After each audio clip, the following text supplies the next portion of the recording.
In an earlier video, I talked about procrastination being a stress response, and someone asked me to clarify that further. And that's what I want to talk about. So, what's really fascinating about procrastination is that, contrary to what many of us think or have been told, it's actually not about time management. It's about emotion management, which is why I say it's a stress response. And once you understand this, everything changes. Because when we procrastinate, what we're really doing is trying to manage uncomfortable feelings about a task. Isn't that remarkable? Think about it. There's something you want to do, and the thought of doing it is a lot more overwhelming and uncomfortable than the thought of not doing it. So it kind of tilts in the direction of not doing it because it's easier. So you procrastinate. And many times, if you check when you're procrastinating, you're actually doing something else instead of that thing you want to do. So it's not really about laziness. Okay? Instead of writing that report, you spend time, you clean the house, you put the bin out, you take the laundry out, you do all sort of keep yourself busy with other things except that thing that you need to do. Okay. So it's not about being lazy or disorganized at all. It's actually about how we handle our emotions about something. Now, you see, when you have something you need to do and you're thinking, I have to do this, I need to do this, I must do this, your brain sees that as perceives it as a threat. Now, we know that threat perception is what gives rise to a stress response in the body. So when a tiger is about to eat you, your brain prepares you to do one of three or four things, to fight or to flee, to run from it, or to freeze, or to try and be nice, as it were.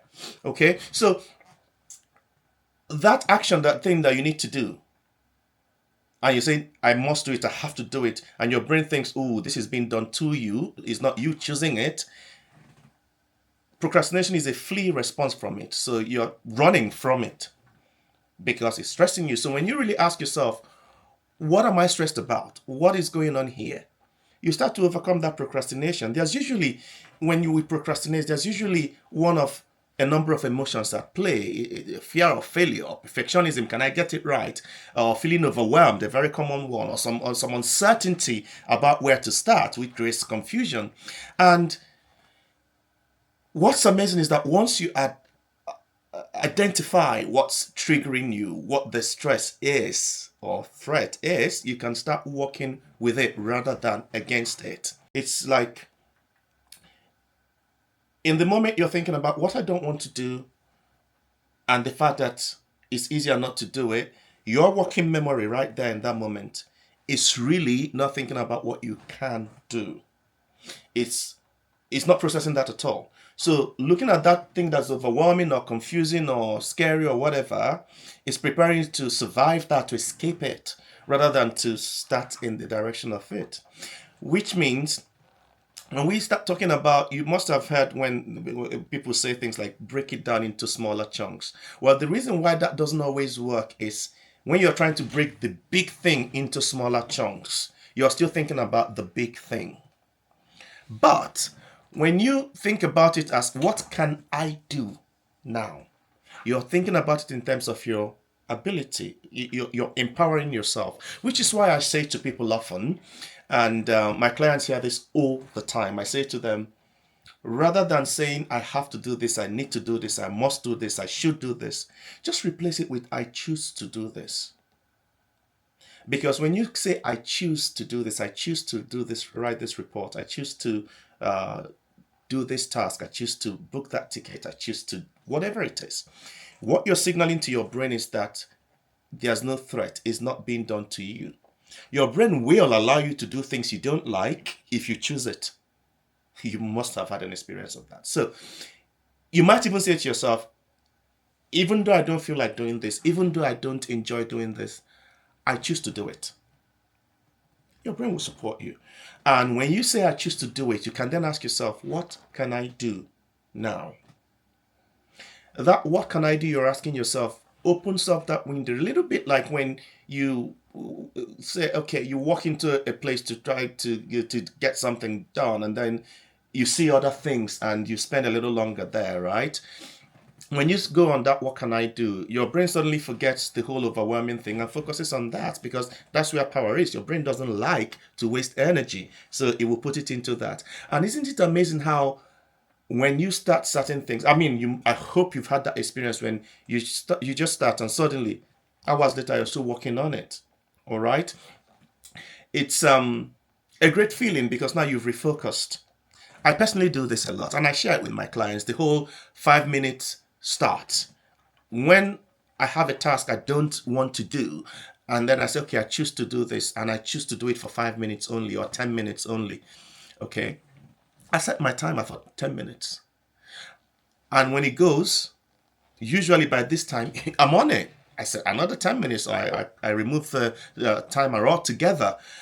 But the important thing is that I've made a commitment with myself. It's no longer about that big, overwhelming, scary thing here. It's about what I'm choosing to do that's within my power right here. Just that small bit. Okay. And another thing I like to share with my clients is also the idea of implementation intention. So, making a commitment to yourself. Most times when we have things that we put off, we procrastinate, we don't want to do, the common line with procrastination is, I'll get to it later, I'll do it later. All right?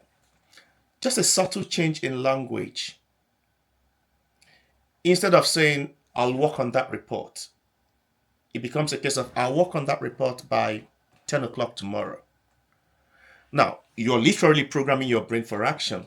It's no longer a case of just putting it off indefinitely.